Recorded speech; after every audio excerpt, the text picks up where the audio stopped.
I'd like to start with an event of considerable significance that took place last September. This was the announcement of the national security strategy of the United States, what's been called the Imperial Grand Strategy, which was the framework for the invasion of Iraq and undoubtedly many things to follow. And it has been high on the global agenda ever since the announcement. The strategy report quite explicitly declared the intention of the most powerful state in history to maintain its dominance over the world through the use of military force. It's the one dimension in which it ranks supreme, competitors in other dimensions. The official formulation is that our forces will be strong enough to dissuade potential adversaries from pursuing a military buildup in hopes of surpassing or equaling the power of the United States. That caused a lot of shudders around the world, including the US foreign policy elite. The very next issue of the main establishment journal, Foreign Affairs, Journal of the Council on Foreign Relations, had an article by a well-known international relations specialist, John Eikenberry, discussing the grand strategy. In these words, he said, "The grand strategy begins with a fundamental commitment to maintaining a unipolar world in which the United States has no peer competitor, a condition that is to be permanent so that no state or coalition could ever challenge the United States as global leader, protector, and enforcer. The strategy renders international norms of self-defense, enshrined in Article 51 of the UN Charter, almost meaningless. In general, it dismisses international law and institutions as being of little value. In fact, if you read the security strategy, you'll find that they're scarcely even mentioned." Going on with Eikenberry, "The new Imperial Grand Strategy presents the United States as a revisionist state, seeking to parlay its momentary advantages into a world order in which it runs the show. It will prompt others to find ways to work around, undermine, contain, and retaliate against U.S. power. The strategy may appear to be successful in the short term, given overwhelming U.S. military force, but," he goes on, "it threatens to leave the world more dangerous and divided, and the United States less secure," a view that's incidentally widely shared within the conservative foreign policy elite. The rhetorical radicalism of the Imperial Grand Strategy is highlighted by contrasting it with the conceptions of world order that happen to be reiterated at about the same time by the president of the International Court of Justice, the World Court. This is the very conservative U.S. Judge Schwabel, who's been a lone defender of the United States at the court for many years. He was presenting the ICJ report, annual report to the General Assembly of the United Nations, and he said, "As the court enters the first century of the third millennium, it stands for international law, not international lawlessness, for the peaceful settlement of international disputes in conformity with international law, not the will of the more powerful party, for international organization, not for international anarchy, or for a state sovereignty which purports to be above the law. It stands for human rights, rights that can be effectively realized only within functioning systems of law, local, national, and international."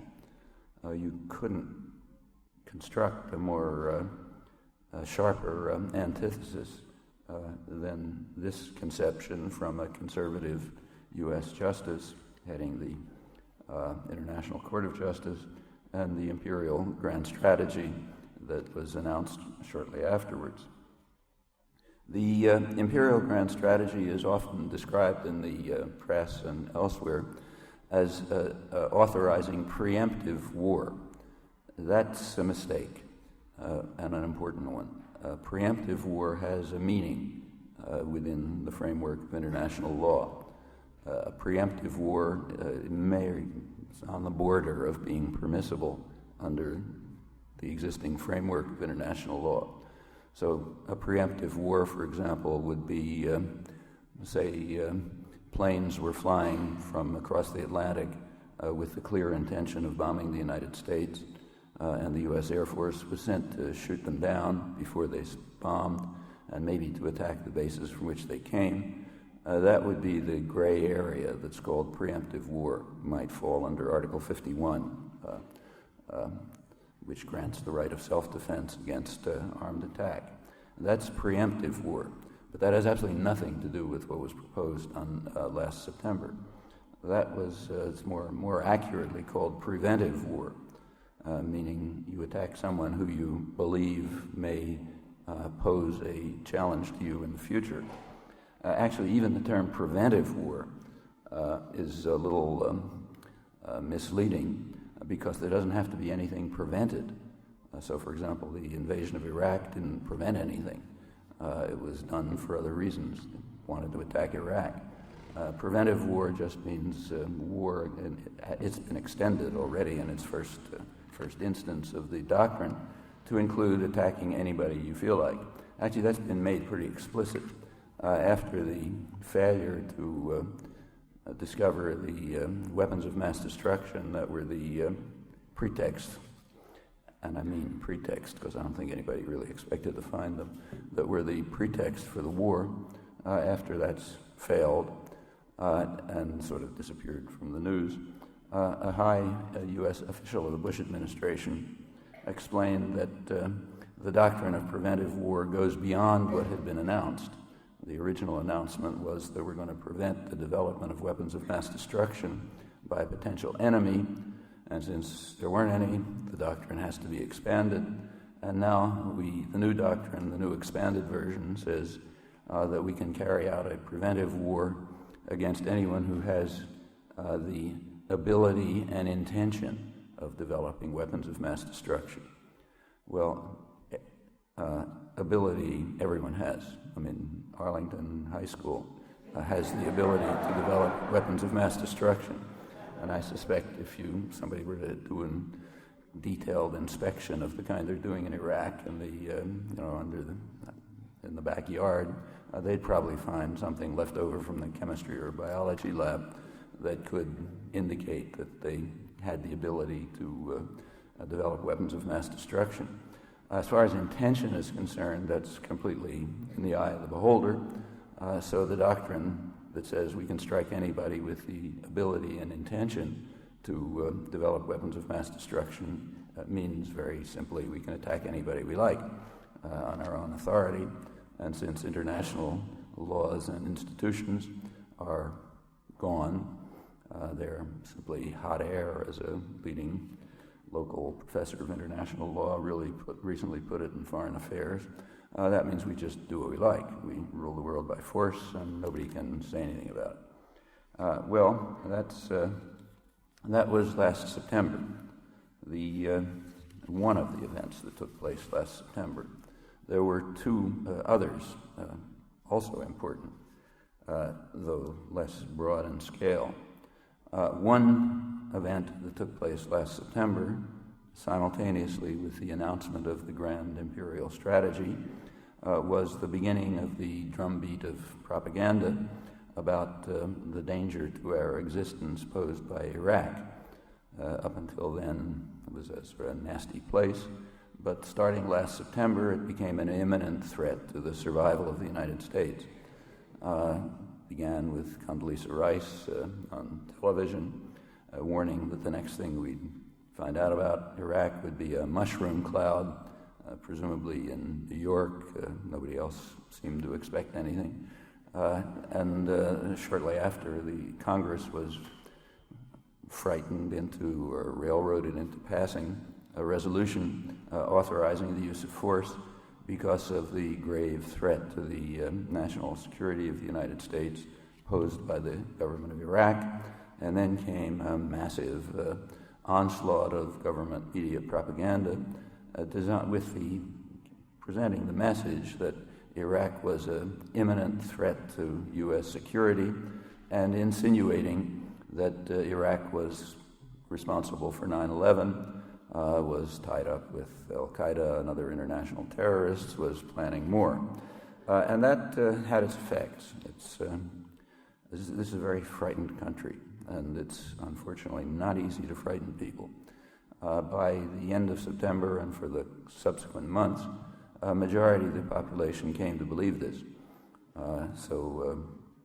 Around 60% of the population, varying month to month, did believe that Iraq was an imminent threat to the security of the United States. The United States is alone in the world in that respect. Like the neighboring countries, for example, despised Saddam Hussein, but they didn't fear him. In fact, they'd been trying to reintegrate Iraq back into the region for some years over strong U.S. objections. That includes Kuwait and Iran, both of which were invaded and attacked by Saddam Hussein. So they have little love for him, but they knew he wasn't dangerous. They knew perfectly well exactly what U.S. planners knew, and I presume the editorial offices knew, that Iraq was the weakest country in the region. It had been smashed by the 1991 war. It had a decade of sanctions which devastated the civilian society with horrifying effects. It had been effectively disarmed by the UN inspections. And in fact, its military expenditures were about a third those of Kuwait, which has 10% of its population and far below the major powers in the region. So nobody regarded it as a threat except in the United States, where about 60% of the population regarded it as an imminent threat to us. There's nothing new about that. The congressional resolution, if you read the wording of it, is very similar to a declaration of a national emergency by Ronald Reagan in 1985 when he declared a national emergency in the United States because of the threat to the security of the United States posed by the government of Nicaragua, which, if those of you are old enough to remember, it was Nicaraguans were only 2 days marching time from Harlingen, Texas, and they were waving their copies of Mein Kampf, as Secretary of State Schultz put it, and we were just about on the verge of destruction. Well, that worked too, and it's only one of many. And bear in mind that the people in office now are the same people who were doing it then. This administration is pretty much recycled from the more reactionary elements of the Reagan-Bush 1 administration. So it comes as second nature. It also, over the following months, a substantial part of the population, ultimately about half, came to believe the complete fabrication and known to be fabrication, that Iraq was involved in 9/11 and that it had relations with al-Qaeda. There's no intelligence agency in the world who believes that, or strategic analyst.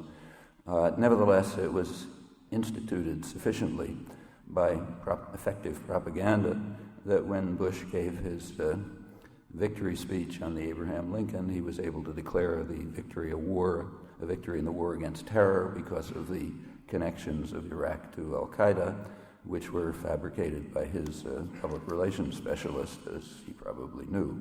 Certainly the press that reported it knew. Well, that had its effect. If you look closely, there was a close correlation between support for the war and belief that Iraq is a threat to our security, was carried out 9/11, was planning to do it again. And that's not really surprising. If you believe those things, there's good reason to go to war, for a preventive war. So the propaganda was indeed spectacularly successful, unique in the United States. If you take away the factor of panic in the United States induced by spectacular propaganda. Opposition to the war here was approximately like everywhere, namely overwhelming.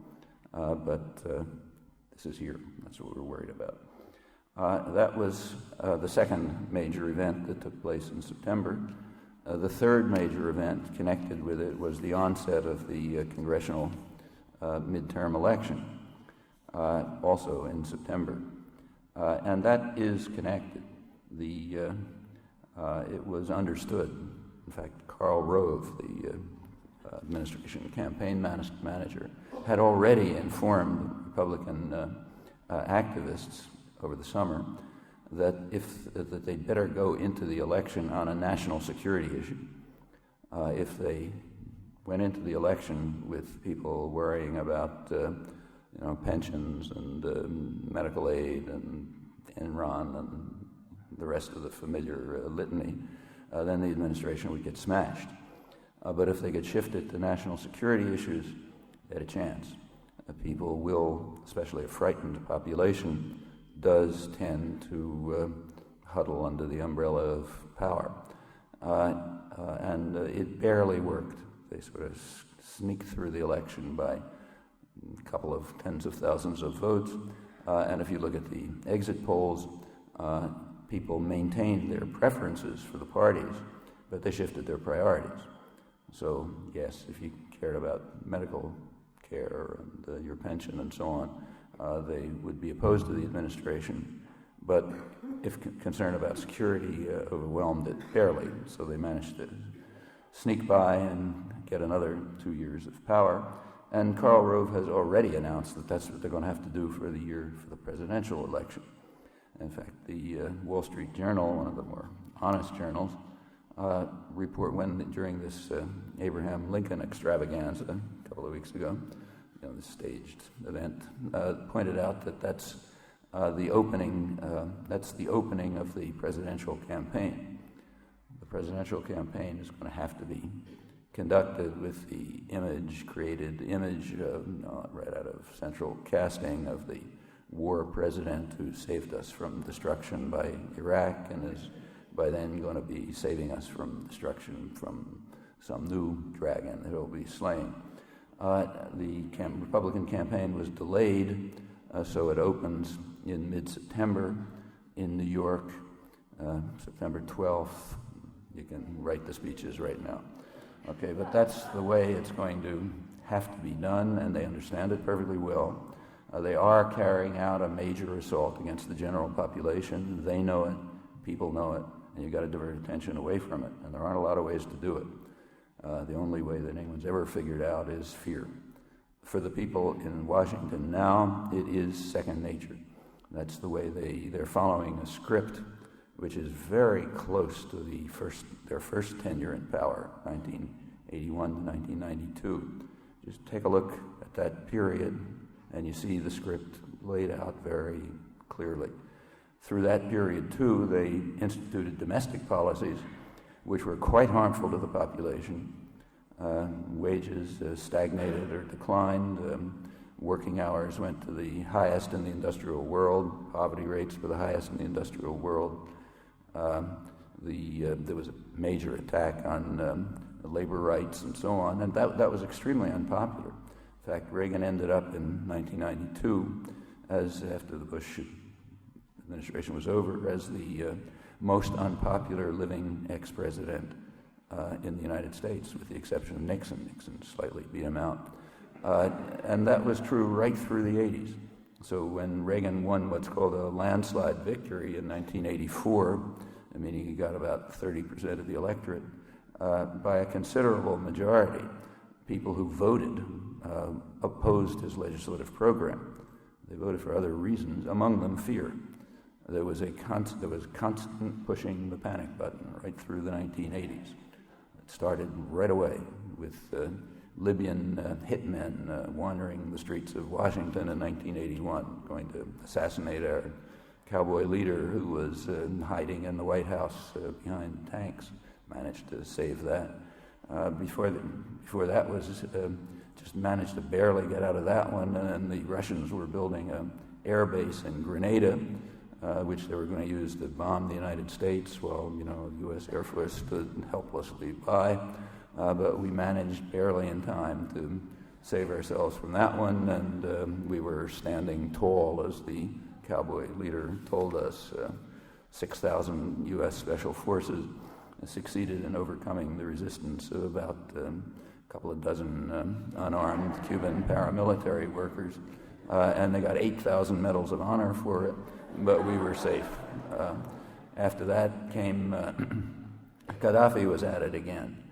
There was an attack on the administration from the right wing, especially on George Schultz, Secretary of State. He wasn't militant enough.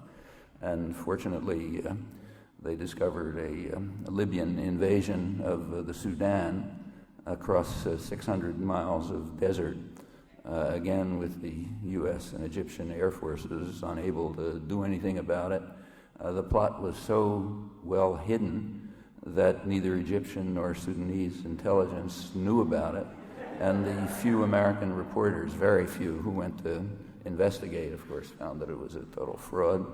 But it was enough for Schultz to get up on television, strike heroic poses, tell us how Gaddafi's back in his box because of our powerful cowboy, and so on.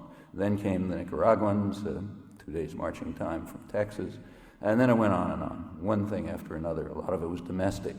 Those of you here well remember, I'm sure, how George Bush the first managed to win the election, his presidential election, namely by playing a very vulgar race card, the Willie Horton card. So if it was race, crime, drugs, Nicaraguans, Libyans, one thing after another, and the population was kept enough in a panic so that they could stay in office and push through their reactionary agenda. Now they want to do it much more extensively. As you have maybe read, the Treasury Department and the Department of the Budget, the Bush administration economists have just released a study showing an anticipated $44 trillion deficit in the next couple of years, which will be a fiscal train wreck. The economists are commenting on it.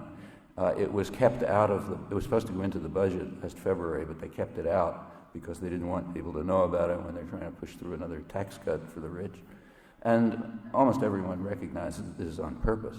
They want a fiscal train wreck. If you have a fiscal train wreck, you have to have what's called fiscal responsibility, meaning cut back spending, not cut back spending that goes into the pockets of rich people, so there'll be plenty of that, but cut back on social spending, eliminate Medicare, Medicaid, Social Security, funding for the states so that they'll have huge deficits, eliminate public schools and so on, and just roll back any of the progressive legislation of the past century. It's a pretty awesome program, and it's got to be conscious. I mean, there's no way that they could be doing this without understanding it. And how are you going to get people to accept it? Well, exactly the way that Karl Rove described. Frighten them, terrified.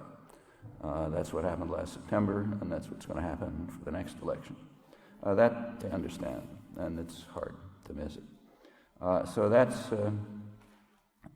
those are the three events: national security strategy, the propaganda about the Iraqi threat, and the election, which happened to be a midterm one, but the same thing's going to happen next time, just as it happened right through the 80s.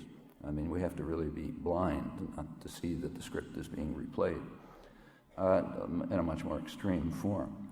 Well, the national security strategy is a doctrine, and if you announce a doctrine and you want people to take it seriously and make sure that they know you mean it, you have to implement it.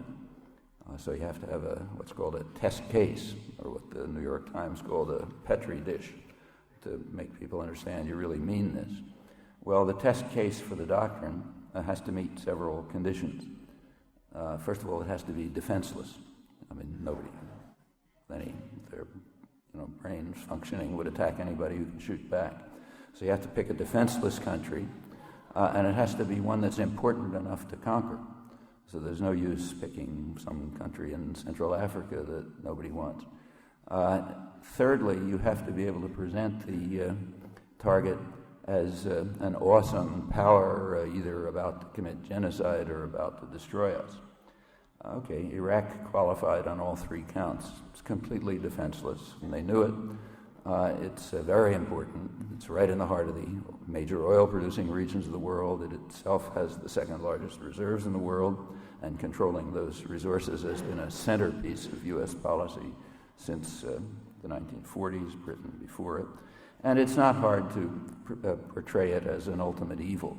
All you have to do is pick up the rhetoric that you hear from Tony Blair and Colin Powell and George Bush, which you've heard 1,000 times, about how this man is so evil that he even committed the ultimate crime. He used poison gas against his own people. Obviously, he can't be allowed to survive, and on, always missing from the impassioned orations is that he did it with our help, because we didn't, because in fact helped the people now in Washington because they didn't care. So they therefore overrode congressional attempts to condemn the atrocities, went on supporting their friend Saddam Hussein, providing him with badly needed aid, agricultural means for developing weapons of mass destruction. Had nothing to do with the war with Iran. It went on without a change after the war with Iran was over. In fact, it went on up to the day of the invasion of Kuwait, when he committed a real crime, disobedience. You don't do that. But if you want to gas your own people, that's fine. And the same's true in England. There were parliamentary objections, but if you look at them, you find some names missing, like all of New Labour, Tony Blair, Jack Straw, Jeff Hoon, all missing. Didn't care, you know. But now you can bring it up to prove how evil he is. Actually, we've just seen an interesting illustration of that in the last couple of weeks. I'm sure you saw they're digging up these horrendous mass graves throughout much of Iraq, where there are thousands of people buried from the Saddam Hussein's murderous repression of the insurrections of April 1991. And that's portrayed with proper horror, and again with the usual omission. Saddam Hussein was authorized to do that by George Bush #1, Colin Powell, and Dick Cheney and the others who are now in charge, because who had complete command of the air and could have easily stopped it in 1 minute, but they authorized Saddam Hussein to use advanced weapons and military helicopters and others to crush the rebellion. And what's more, if you look back, you'll even find the explanations. So Thomas Friedman, who was then the chief diplomatic correspondent of the New York Times, kind of, you know, voice for the State Department essentially in the New York Times, explained that makes us unhappy, but we have to do it.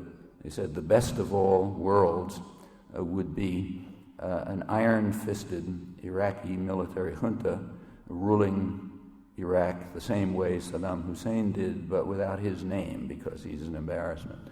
And since we can't find the replacement, this is the second best. What cannot be allowed is for Iraq to be run by its own people.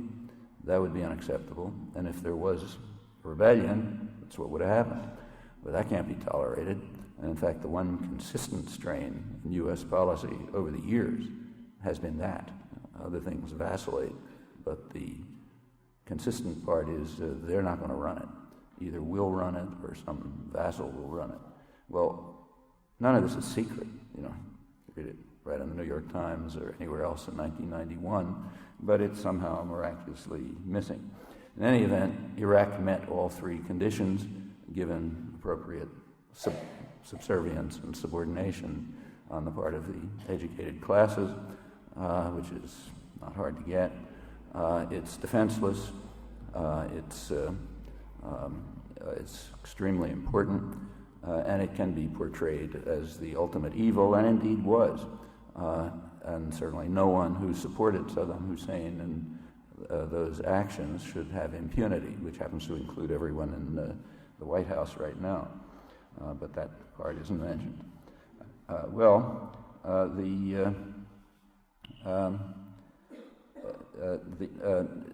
The point of carrying out such an action is to establish, first of all, to gain control of Iraq, which is important in itself, but also to establish what's called a norm in international law.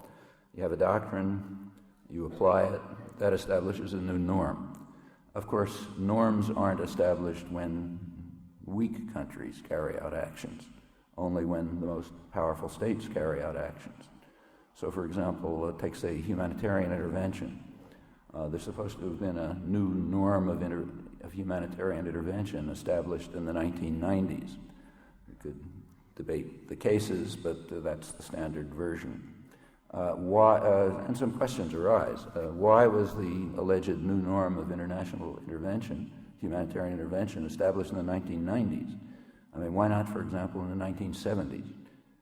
In the 1970s, there did take place two military actions, which, since the Second World War, are by far the most significant in ending really terrible atrocities. The first was the Indian invasion of what's now Bangladesh in 1971, which put to an end horrendous atrocities, millions of people. The second was the Vietnamese invasion of Cambodia in 1979, which put an end to Pol Pot's atrocities, drove the Khmer Rouge out of the country, just at the time when the atrocities were peaking. There's nothing in the 1990s that comes even close to this. We could argue about whether those two actions qualify as humanitarian intervention, but there is not the slightest doubt that they put to an end major atrocities vastly beyond anything that happened in the 90s. So why isn't that the decade of humanitarian intervention? Well, because countries like India and Vietnam can't establish norms. They don't rule the world. So therefore, that's not a norm. If the U.S. does something, no matter how shaky the argument, that establishes a norm. Furthermore, the United States was strongly opposed to both of those interventions. The Indian invasion was the U.S. Actually threatened war. The primary reason was that India was spoiling some photo ops for Henry Kissinger, who was planning a secret trip to China through Pakistan, and this kind of, spoiled the opportunity, so he was furious, and the U.S. sent a nuclear-armed aircraft carrier into the Bay of Bengal and threatened sanctions and so on. In the case of Vietnam, it was even worse. Vietnam was bitterly denounced for getting rid of Pol Pot. The U.S. imposed very harsh sanctions on them. It supported a Chinese invasion to punish them for this crime, and the U.S. turned immediately to supporting Pol Pot directly, both militarily and diplomatically. So obviously that couldn't have established a new norm.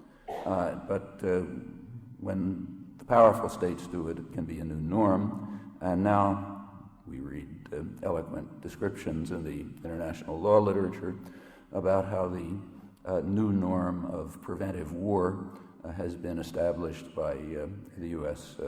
Invasion of Iraq, and now that there's a norm, you can go on to the next step, and we can, in fact, expect more of the same. Well, let's take a look at that doctrine that was announced last September. One important question to ask is how new it is. And it is in some ways new. There's a good reason why the world was startled and upset by it. But it's not quite as new as is often believed. There are precedents. When Colin Powell says it's not without precedent, he's quite accurate. So let's have a look at a couple of those. One important precedent at the opposite end of the political spectrum was just 40 years earlier, in 1963. When Dean Acheson, respected elder statesman, senior advisor to the Kennedy administration, gave a lecture to the American Society of International Law, in which he explained to them that he said that no legal issue arises if the U.S. responds to a challenge to its power, position, and prestige. Okay? So if anyone poses a challenge to the power, position, and prestige of the United States, and the United States responds by violence or in any other way, it's not a legal issue. Notice that his wording goes well beyond the national security strategy. They at least talk about a threat. He doesn't talk about a threat, just a challenge to position, power, and prestige. Atchison's remarks were particularly significant because of the timing. This was immediately after the Cuban Missile Crisis had simmered down. It was already known then that the missile crisis came very close to leading to a nuclear war. How close, we've just learned last October. It's pretty shocking, but it was pretty well understood then already. The Cuban Missile Crisis was the result of an international terrorist campaign carried out by the Kennedy administration against Cuba, which was building up until October. And during the crisis, the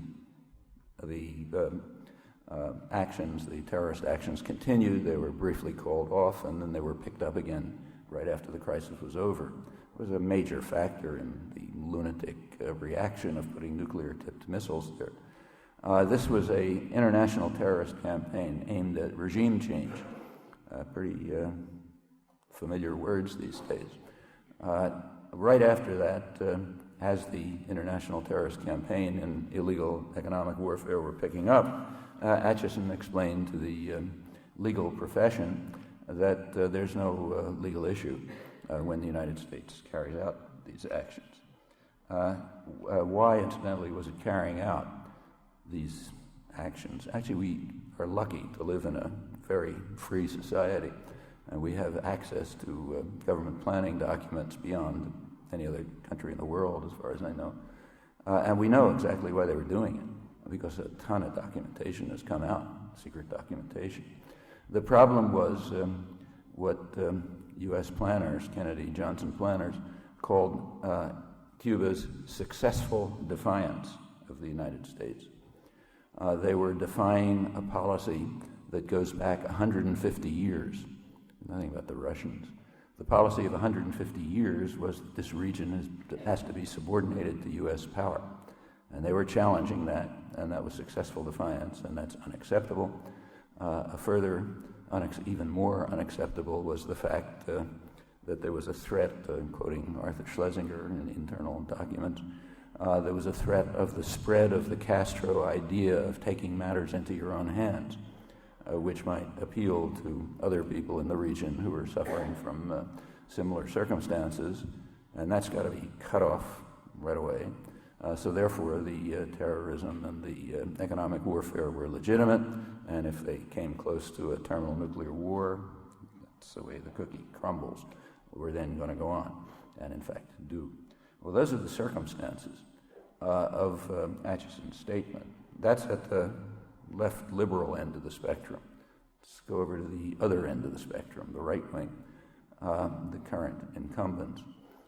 In 1985, the Nicaragua, which was being subjected to an international terrorist campaign carried out by the current incumbents in Washington, brought a case to the World Court in which they asked the court to order the United States to terminate the terrorism and to pay reparations.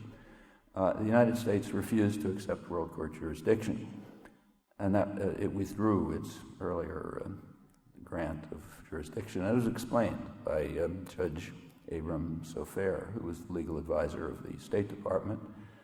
He explained it publicly. He said that in the early days of the United Nations, we could count on other countries to go along with what we said, which is true, given the conditions of power they had to. He said, but by now, many other countries in the world just don't agree with us. And therefore, we will have to reserve to ourselves the right to determine what falls within the domestic jurisdiction of the United States. In this case, a terrorist war against Nicaragua. Well, that's the other end of the spectrum. Another clear precedent for the national security strategy. However, these, and there are many other cases, but these two examples are different from what happened in September in two crucial respects. Atchison and Sofair were describing policy. And in fact, they were describing it accurately. That's the way it works. But they weren't proclaiming an official policy. That's quite a difference. Furthermore, Atchison and Sofair were talking within the family. So I doubt if many people know about this. You know about it if you're inside a narrow circle of people who pay attention to such things. But the population is not allowed to know that these are the guidelines of policy. We're supposed to believe all sorts of things about benevolence and Wilsonian this and that and so on and so forth.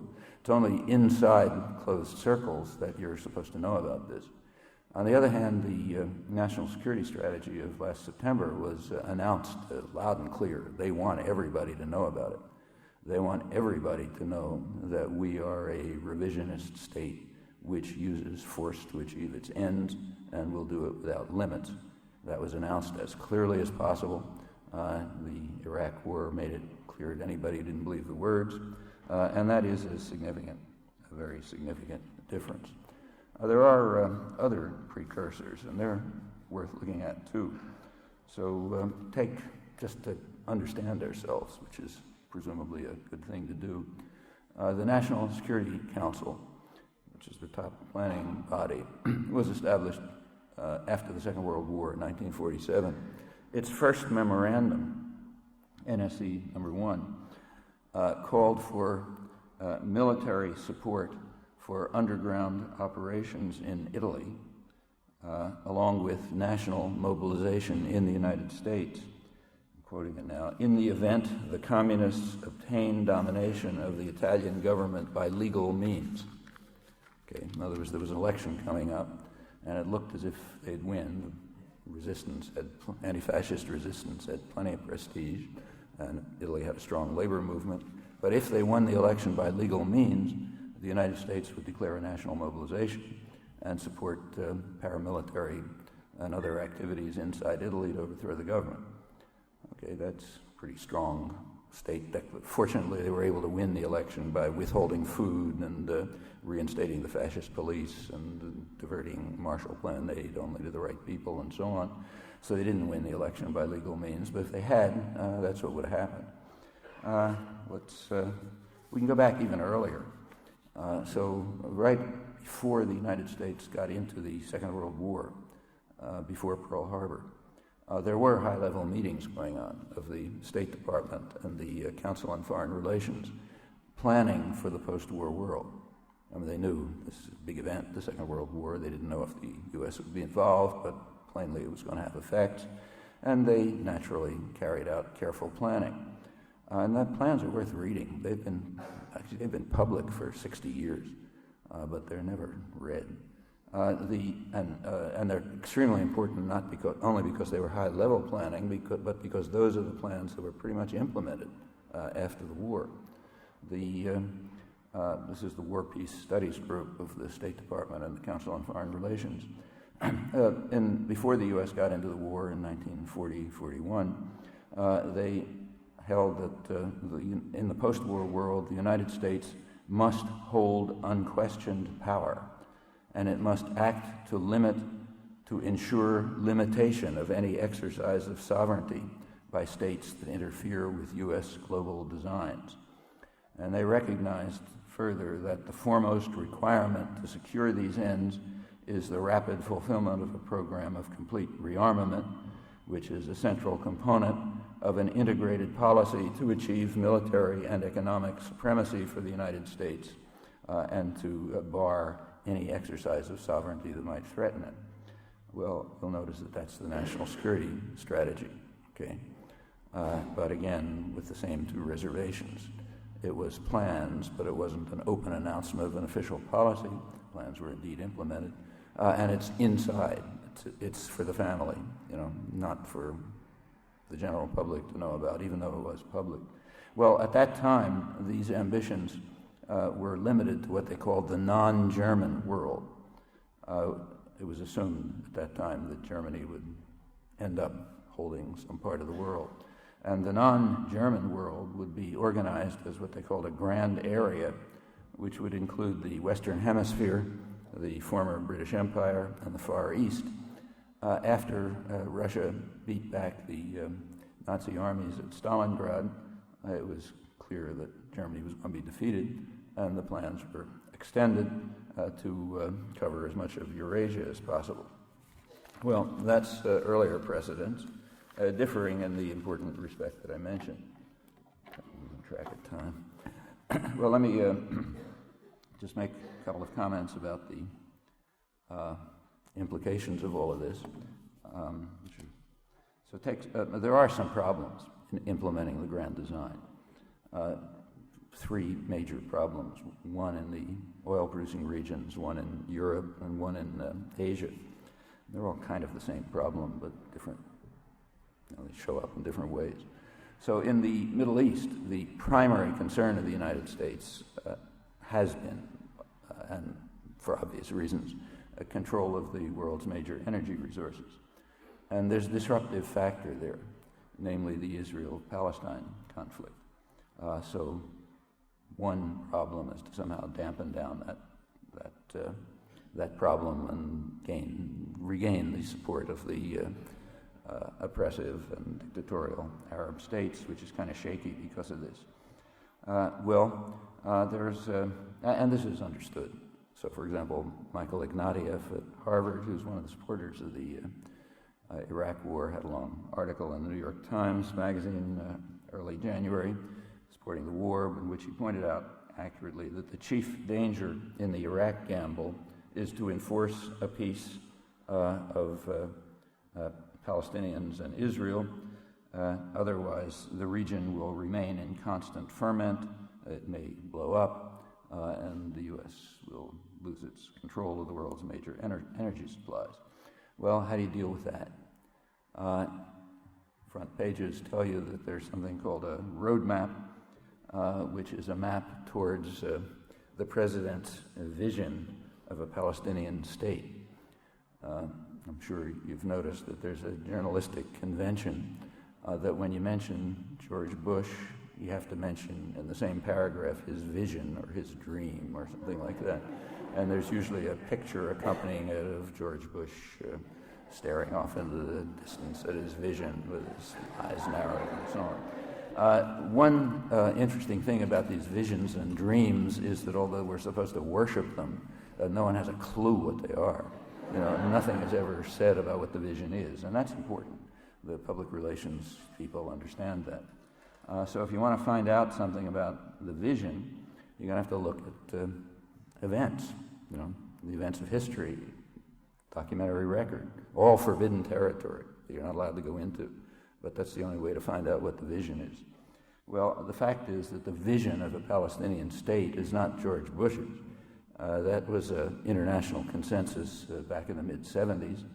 There was a very broad international consensus for a two-state settlement on the international borders. And without going into the details, it's been blocked unilaterally from the mid-'70s until this minute by the United States. It simply wouldn't allow it. It's vetoed Security Council resolutions, voted alone and with Israel at the General Assembly, and in every possible way has blocked that vision. And nothing's changed in that respect. The same was true right through the Camp David 2000 negotiations. You read about the magnanimous and generous offers that Clinton and Barack were making and how the terrible Palestinians turned them down. But if you look carefully, there's an easy way to test that, very easy way to evaluate how generous and magnanimous the offers were. That's to look at a map. But you can't do that. Because the media and commentary journals were very careful not to publish a map. So if you search, you won't find a map unless you go out to dissident publications or scholarly sources, or the Israeli press, for example, where they published the maps. And there's a very good reason why the maps weren't published in the United States. As soon as you looked at the maps, you found that the Clinton-Barack proposal sort of made South Africa 40 years ago look pretty good. When they were establishing the Bantustans. The Clinton-Barack proposals broke the West Bank into 4 almost separated cantons, little points of connection between them, one in the north, one in the central region, one in the south, 3 of them separated from a little area of East Jerusalem, which is the center of Palestinian commercial and cultural life, but is disconnected, and then of course it's all disconnected from Gaza. So kind of a Bantustan proposal. Meanwhile, Clinton and Barack were busily using your dollars, it's paid for by US dollars of course, to build substantial settlement programs, infrastructure and so on, to establish the facts of the Bantustan proposal, which was to be implemented at Camp David. Well, what's happened since? Let's take Bush. There are actions that you can look at, not just visions. So a good place to look is the United Nations, which has meetings at the General Assembly every winter. Bush's first intervention at the United Nations was to veto a Security Council resolution calling for the dispatch of international monitors to reduce the level of violence in the territories. That is the way to do it. But they don't want to do that. They want to allow the violence to continue because they know perfectly well it's overwhelmingly a US-backed Israeli violence, and they want that to continue even if it does lead to violence against Israelis. So monitors were blocked. At the same time, this is December 2001, Switzerland, which is the repository of the Geneva Conventions and responsible for them, Switzerland called another meeting, they do it regularly, of the high contracting parties, that's almost every country in the world, to Geneva to deal once again with the applicability of the Geneva Conventions to the occupied territories. Well, in the past, the United States supported that. So for years, the United States voted with the majority, in fact, Security Council, everybody, on the applicability of the Geneva Conventions to the occupied territories. Under Clinton, the United States moved to abstention. Didn't vote against or for, so they continues to be reaffirmed. Bush switched policy and essentially undermined it. He boycotted the meetings in Geneva, and therefore, when the U.S. boycotts something or vetoes it, it's a double veto. For one thing, it's blocked, and for another thing, it doesn't get reported, and it doesn't enter history. So this wasn't reported and didn't enter history, and that's quite important because the Geneva meeting reaffirmed, this is the whole European Union and even England and everybody else, reaffirmed that just about everything that the United States and Israel are doing in the occupied territories is a breach of the Geneva Conventions, and many of them are grave breaches. That means serious war crimes under U.S. law. The Geneva Conventions are not a joke. They were instituted after the Second World War to formally criminalize the crimes of the Nazis, the relevant one, the Fourth Convention, crimes of the Nazis in occupied territories. So the U.S. doesn't want publicly to say they don't apply, but what it's doing is silencing them, and Bush took that a stage forward by undermining the meeting. Well, that's December 2001. December 2002, he went beyond. There's an annual resolution at the General Assembly which reaffirms a Security Council resolution of 1968, passed unanimously, in the United States as well, ordering Israel to terminate and withdraw from its actions in occupied East Jerusalem. It's meaningless because the United States never enforces it, but at least it's been voted year after year. This year, for the first time, Bush administration shifted position on that and voted against that resolution. Well, if that's meant seriously, that ends any possibility of a political settlement. It means it's authorizing Israel's occupation of Jerusalem, and Jerusalem by now is a huge area, cutting out a big piece of the West Bank. It's nothing like Jerusalem used to be. So that virtually cuts the West Bank in two if the U.S. meant it. And there's every reason to think that they do. Bush's next statement about the Middle East was in February of this year, was called, highly touted in the press as his most significant comment on the Middle East, repeated right away by Powell. Most of it was just the usual boilerplate, wouldn't be nice to have peace and so on and so forth. But there was one significant statement in it. Namely, he said that U.S.-backed Israeli settlements could continue without limit until progress is made in the peace process. And he'll decide when progress is being made. That's, again, a significant shift in policy.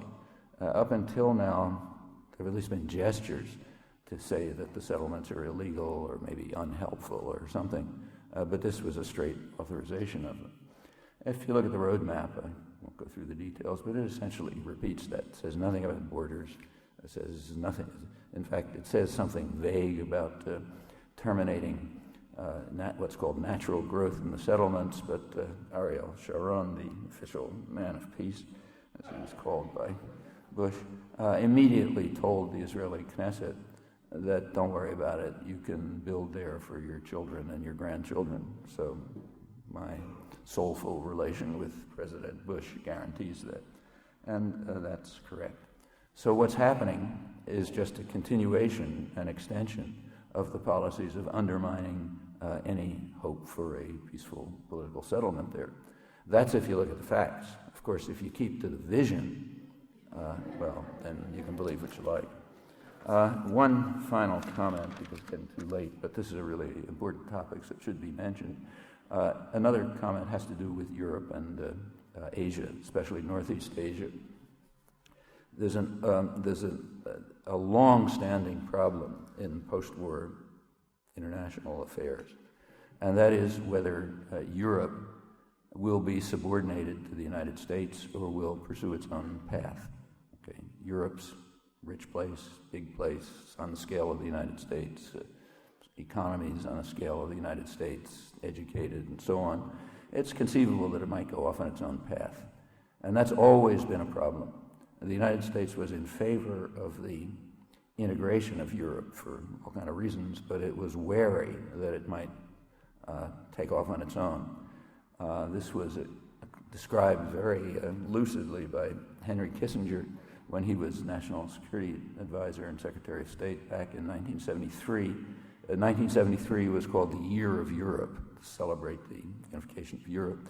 And Kissinger gave what was called the Year of Europe address, in which he informed the Europeans that they have to understand that Europe has what he called regional responsibilities within the overall framework of order maintained by the United States. In other words, don't think about posing a challenge. You can you can take care of, immigration in the Mediterranean or whatever your regional responsibilities are, but it's within the framework of order maintained by the United States. That continues. Europe means primarily France and Germany. That's the industrial financial heartland of Europe. And a large part of the hysteria about France and Germany in the last couple of months, which is kind of interesting in itself, but a large part of the hysteria has to do with concern that Europe might strike out on an independent course, as it could. Okay, the same problems are arising in Asia. Northeast Asia, which includes Japan, South Korea, China, Eastern Siberia, is by now, and has been for some years, the most dynamic economic region in the world. Its gross domestic product is considerably larger than the United States. It's growing fast. It has about half the financial reserves of the world. It's a major source of foreign direct investment in and by now out. It's an integrated region, has plenty of resources. Eastern Siberia and China have resources. The industrial countries of the region need the resources. It's a very natural unit, and it's significant. Except in military force, it's on a par with the United States and Europe. Well, that's a concern, because Northeast Asia also could move on its own towards independence. There's a lot of fuss now about North Korea, and this is part of what's behind it. I mean, the regional countries, all of them, want to pursue some kind of negotiated diplomatic settlement with North Korea, somehow integrated. A horrible place, but They don't want a war. That would be too awful. They want to move to integrating it into the region somehow. And that makes a lot of sense from every point of view. Pipelines from Siberia into South Korea through North Korea, or expansion of the Trans-Siberian Railroad into South Korea, would be important moves towards integrating the region. And as one high-level U.S. planning document, really recent analysis really put it, pipelines through North Korea could enhance regional stability and provide cheap alternatives to oil imported from the Middle East. Well, one of the ways the U.S. controls Northeast Asia and Europe is by controlling its energy resources. If they move towards independent energy resources and other resources, that would be a spur towards separating into an independent area. And with the resistance to the national security strategy that Eikenberry quoted, this is exactly what's feared, that other parts of the world are going to break out of this system, create their own areas, which could lead to unpleasant conditions if the U.S. really does insist on barring any challenge by violence, as it has stated that it will. These are the things that I think are right in the offing.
Well, first of all, I don't agree that it doesn't make any difference. I think it makes a huge difference. So, for example, if you just look over the history of recent years, you can see the difference. The first time I lobbied Congress, actually first and last time, was with Howard Zinn. We went down in April 1965 to talk to our congressional representatives and senators. This was right after Lyndon Johnson had expanded the war in South Vietnam to the bombing of the North. I won't run through the details, but we couldn't even talk to them. Tip O'Neill wouldn't let us into his office. Saltonstall, who was the senior senator, said, well, kind of let us give him our rap, and said, interesting, but the president has spoken. What are you talking about? Kennedy, who was then a junior senator, said, it sounds kind of interesting, but I'm not much my brother takes care of foreign policy issues. Of the people in Congress, the only ones we could even talk to were a couple of Republican representatives, who were in fact kind of helpful. But that's just changed over the years. By now there's much more access and much more pressure because the population's changed. They are under popular pressure. And to the extent that they're under popular pressure, they will do things. They're not going to stand up alone. Very few do. I mean, you can count them on the fingers of one hand. There's an Ernest Gruening, and occasionally you'll find someone else. But these are people who are happy to say, "I'm your leader," when there's enough people around for them to be the leader of. And it has to be not just large in numbers, but active and committed. These things aren't achieved in a minute. The anti-war movement in Vietnam took years before it got off the ground.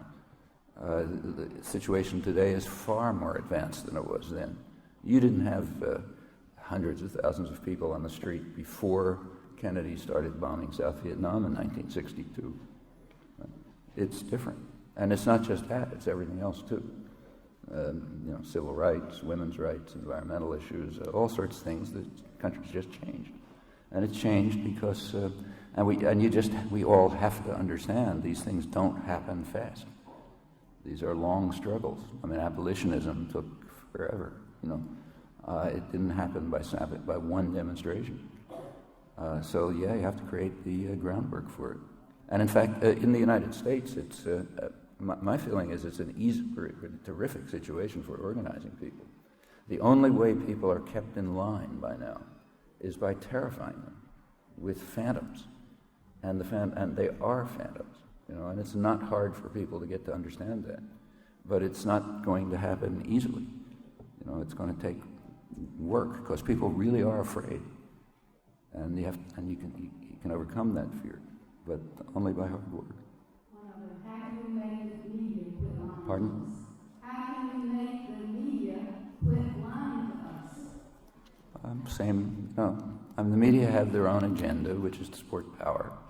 If the general population changes, and the culture changes, and people's commitments and beliefs change, the media will partially reflect it. Otherwise not. The same way that, for example, when the first, go back to 1965 again. 1965 happened to be the first public demonstration against the international demonstrations against the Vietnam War. And there was a big demonstration here on the Boston Common. It didn't take place. It was broken up by counter-demonstrators violently. I was supposed to be one of the speakers. The only way I got out alive was because there were a couple hundred state troopers around. The Boston Globe covered it, supporting the counter-demonstrators and denouncing the people who were daring to stand up and say, maybe we shouldn't bomb North Vietnam. Well, that changed over a couple of years. And it didn't change because their genes changed. It changed because the country changed. And that's where you have to work.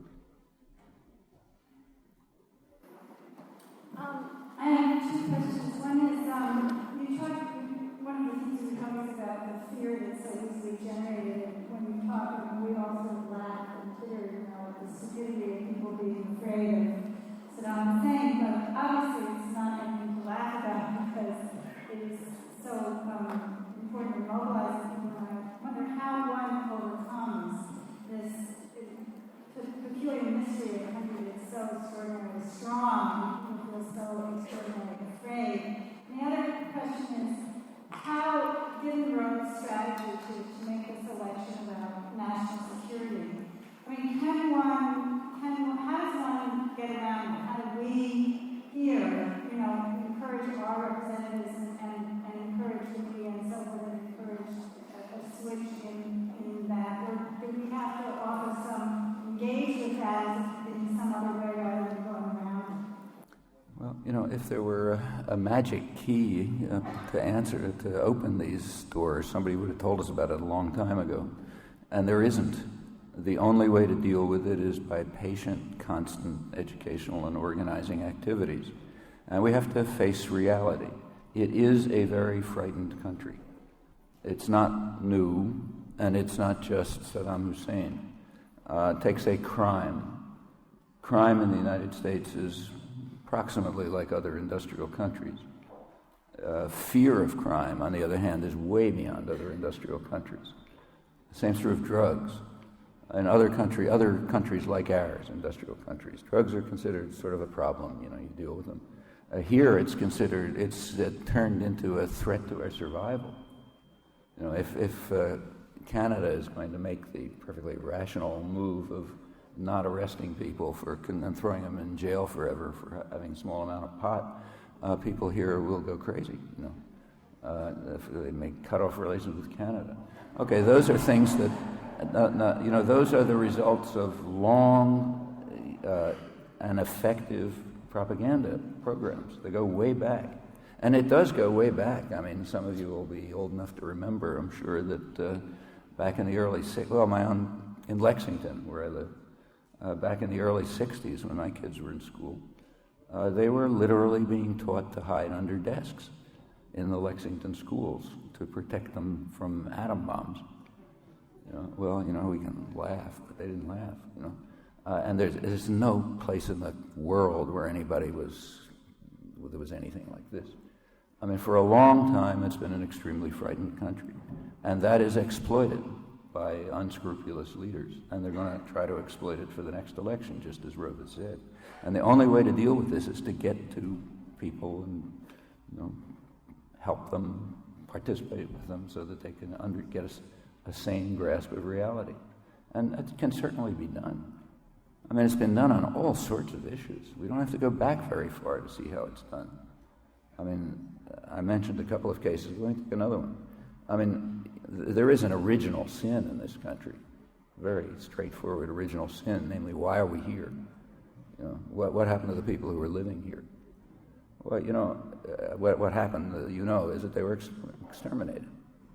Millions of them, like it wasn't small. Well, until the 1960s, that was simply not an issue. It wasn't an issue in scholarship. It wasn't an issue in consciousness. When I was a kid, we played cowboys and Indians, and we were the cowboys and we were killing the Indians. I can't say it's, there's been that it's so marvelous today. It isn't. But there's an enormous change in that respect because people's awareness and consciousness has changed on issue after issue. And it doesn't happen by a gift. It happens by hard, dedicated, constant work, and it takes time.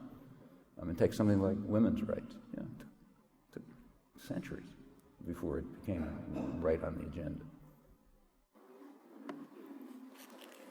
Just a couple questions. Why do you think Palestinians accept the current roadmap? The Patriot Act or any other legislation, has that prevented us from getting freedom of information acts over the last couple of years with the events that have gone on? And are you getting on C-SPAN on Sunday? C-SPAN? C-SPAN too? I'm sorry? Are you going to be on C-SPAN too? Yeah. Sunday, assuming my voice holds on. Well, Patriot Act is a pretty rotten act. It has a lot of horrible things in it. But so far, it has been used mostly against very vulnerable people, where they're pretty sure they can get away with it, like illegal immigrants and so on. They want to use it against everybody. I mean, there's a real fascist streak in the administration. There's no doubt about it. And they would like to be able to really undo the whole civil libertarian tradition. But it's not so simple because people are not going to accept it easily. With regard to the Freedom of Information Act, there haven't been many changes. I mean, the Bush administration, like the Reagan administration, wants the government to be free from scrutiny by citizens. They are not conservatives. They're reactionary statists. They don't think that the population has any right to know what the government's doing. So the Reagan administration very radically undermined efforts to get declassified documents from 30 years earlier. And the Bush administration is trying to do the same thing. But so far they haven't succeeded very much, and whether they succeed or not is up to us. I mean, they can't really do these things if the citizens won't allow it. They're pushing it as hard as they can go, and they're pushing very hard. So just a couple of days ago, I don't know if this even made the papers, but there is a legislation which has been upheld by the courts for the last 20 years, the Alien Torts Claims Act, which actually goes back to the 18th century, which allows people to bring suits against foreigners or their local affiliates for acts like torture and so on and so forth.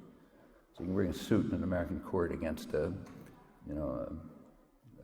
Indonesian torturer and so on, and against corporations. Well, one of the suits that's going on is an important one. It's worked up through the courts in California, is a suit against Unocal, big oil company, for using what amount to slave laborers in Burma. And it's being filed under this act, and it's moving along. The Ashcroft Justice Department just intervened with a first time with a amicus brief to support Unocal and to call for termination of any use of this act for torture victims and slave labor victims and so on. I mean, they really want to cut out civil liberties at every point you can look at. The new Patriot II Act, which they're thinking of, they're trying to sneak it through. It's leaked. It hasn't been made public. It's leaked on the internet. And people law professors have written about it. So, I mean, they are actually intending to, claiming the right to take away citizenship simply on what they call inference. So if the Attorney General infers, from some pattern of action of yours, that you're a terrorist supporter or whatever that means, they want to be able to take away your citizenship. I mean, that's unheard of in any Western society. But they will go as far as they can, and they have to be stopped, or else it'll be in bad trouble. As for why the Palestinians accepted the roadmap, it's, first of all, it's the Palestinian Authority that accepted the roadmap. What the Palestinians may have in mind is another matter.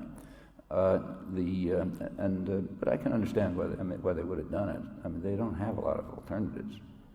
They are hoping they're under an illusion, I think. But they're hoping that somehow the U.S. is going to change its traditional position on this. There's no evidence for it, but they're hoping for it. And there's only one way to realize that hope, and that is for us here to force that change to take place. They can't do anything about it.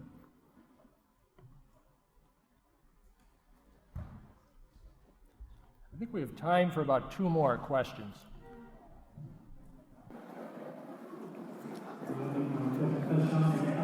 Recent news reports have indicated that although the planning for the military aspect of the invasion of Iraq was in place long before it ever happened, I read some reports that the actual planning for what was going to happen afterwards, it didn't really start in January of this year, and that's part of the reasons for the sort of dog and car syndrome that's going on right now. Given that and the rise in administrative rhetoric this administration about Iran, about Iran and destabilization of that government, what do you see as that? How does that fit into the national security strategy of that military force out there now and administrative post-Iran war? Yeah, well, there has been some interesting stuff coming out about the actual planning for the war. I mean, it's been pretty obvious that they had made their minds up quite early, and most of everything that was going on was for show. But for those of you who want to look at it a little more closely, there's quite a good series that came out in the what I think is the best newspaper in the world, the London Financial Times business newspaper, best international business newspaper, had a detailed investigation of the planning, as far as they could unearth from talking to people on the National Security Council and so on. And what they ended up with, and it's plausible, is that by mid-December, the Bush administration had decided there was definitely going to be a war. And their reasoning is interesting. It tells you a lot. The reasoning is and it's plausible. The reasoning was described by a high official who was involved in the National Security Council planning. He said by early December, the administration had the feeling that, I'm virtually quoting it, that a tin pot dictator is mocking us. And we don't let tin pot dictators mock us. That's called establishing credibility in international affairs or in the mafia, which are very similar. A mafia don does not allow some local tin pot to mock him.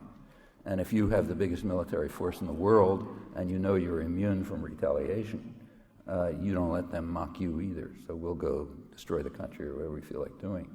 It fits very well with the mentality, and it bears on Iran. The problem with Iran is it fails the first condition of those 3 conditions. Actually, it fails 2 of the conditions. You can't, it's an ugly place in many ways, but you can't claim that it has a horrendous record like, say, plenty of other states in the world. But the worst thing is it's not defenseless. And since it's not defenseless, it can't be attacked. So what the U.S. has been trying to do for some time, it's not just starting now, is to try to carry out subversive activities internal to Iran, which will fragment it or maybe cause uprisings or something. So there's pretty good reason to believe that at least for the last year and maybe farther back, the U.S. has been trying to stir up Azeri nationalist movements in the north, which do want independence and have some justification. In fact, the U.S. is now trying to do, it appears, what the Russians did in 1946. which is one of the early Cold War confrontations, where they tried to support Azerbaijani independence within Iran, which would have split up Iran. And the U.S. practically went to war over that at the time. But now it looks as though the U.S. is trying to do the same thing. And there are very complicated dealings going on in that region with the, Azeri, Turkish, Israeli alliance, trying to take power and control. There's pretty good evidence that a good part of the Israeli Air Force, which is not a small Air Force, it's bigger than and more technologically advanced than any NATO Air Force, except the U.S., a lot of it's stationed in eastern Turkey, and they're apparently flying reconnaissance over Iran as part of a preparation for some kind of action. It's probably not a direct attack, because Iran can fight back. In fact, the U.S. is now driving Iran towards developing weapons of mass destruction, just almost transparently. Intelligence agencies have pointed this out, strategic analysts have pointed it out. I mean, the U.S. is making it clear to the world, and has been for some time, that if you're defenseless, we're going to attack you. So you better have a deterrent. And there's only two kinds of deterrent. One is terror, and the other is weapons of mass destruction. So the Bush administration is quite openly consciously causing proliferation of weapons of mass destruction and increasing terror. I mean, every intelligence agency and their own analysts pointed out to them that the invasion of Iraq, that Iraq had, whatever you think about Saddam Hussein, he had nothing to do with Al-Qaeda and those guys, they're his worst enemies. But attacking Iraq would increase the threat of terror. And apparently that's what's happening. Reports from around the world are that with the buildup of the invasion and in the invasion itself, recruiting for Al-Qaeda-style organizations is going up fast. And we just saw 2 major terrorist attacks, which may well be the effect of it.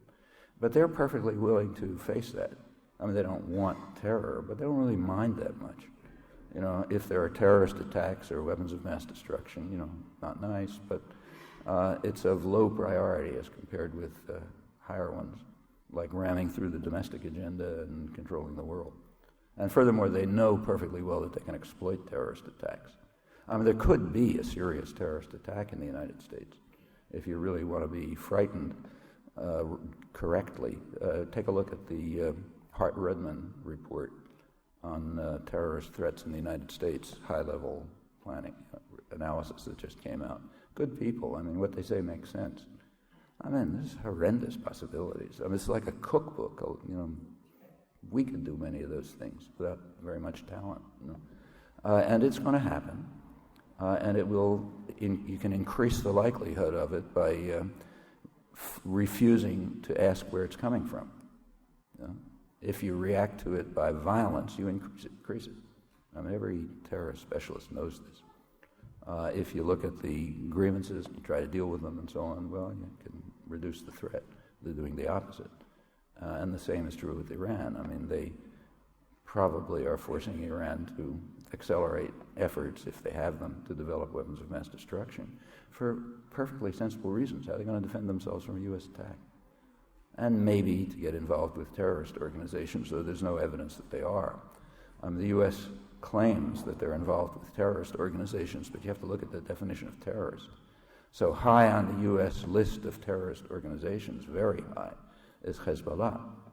Okay, why is that a terrorist organization? Well, because it drove a U.S. client out of Lebanon. I mean, Israel invaded Lebanon 20 years ago, killed around 20,000 people, stayed on, ran a brutal military occupation in the south, and they were driven out by Hezbollah. Okay, that makes Hezbollah terrorists. Just like the current administration, the guy, Powell, Rumsfeld, the rest, they regarded the Nelson Mandela and the African National Congress as, in their words, one of the more notorious terrorist groups in the world, because they were resisting our ally, South Africa. So you got to be really cautious about what's called terrorism. I'm not saying the Hezbollah are nice people, probably not. But their the main charge against them is that they drove a U.S.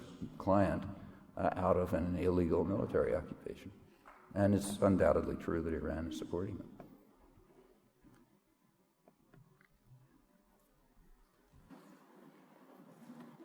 You and Michael Moore have been making tremendous contributions by talking about the role of fear, and that the biggest weapon that the administration and the government has right now is this creation of a climate of fear among the American people, and so that they cannot see the truth or accept what's really going on. And I'm also seeing that there's a great deal of fear among the anti-war movement. Among? The anti-war movement and the people like us today. And rather than seeing the tremendous victories that and the successes that we've had, I mean, compared to, I was in the anti-war movement, and I started my first demonstration was in 1963. And there were many, many more demonstrations before. You got anywhere. Yeah. And the incredible success we had with the joining together with millions of people around the world and being able to have this kind of an audience, to me is so exciting. But I'm concerned that the fear is really strong and that people are beginning to feel like they have that the main thing to do is to defeat Bush rather than keeping up the pressure on the government. And so I'd like to hear what your opinion is, because I'm hearing more and more people say, any Democrat would be better than Bush. Doing anything. Well, I mean, right, fine. I mean, and look, the people running Washington now happen to be an unusually dangerous crowd within a spectrum that isn't that broad. That's what I was trying to suggest by quoting Dean Acheson and planners of the Franklin Roosevelt period and others. I mean, it's a narrow spectrum. And nevertheless, within that spectrum, there can be differences, and those differences these guys have so much power in their hands that small differences can translate into huge outcomes. So I think it makes good sense to prevent, I don't care about Bush, but the crowd around him from wielding power. On the other hand, any Democrat, I mean, Democrats have done the same things, you know. What has to be done is change the environment in which any of these guys are going to do something. And yeah, it's just what you said is exactly correct. It's this 40 years of work have made a huge difference, not just in this area, in every area. I mean, anybody our age knows it. You know? So take my own university, MIT. I've been there for about 50 years. If you walk through the halls of MIT today, it's half women, about a third minorities, people casually dressed, which reflects personal relationships, means not much authority and subordination. If you walk through the same halls 40 years ago, it would have been white males, well-dressed, ties and jackets, obedient, you know. I mean, those are just changes that have taken place everywhere, and they're not insignificant. They've changed the country, and they change politics, and they change the media and everything else. And it doesn't come easily. The fear is very real, but you know, that's the kind of element that, in a way, it's easy to combat. It's hard to combat security forces who are going to take you away and blow your brains out and throw you in jail and torture you. Okay, we're lucky. We don't combat that. What we combat is a culture of fear and subordination. That's a lot easier to deal with. So, but it takes hard work.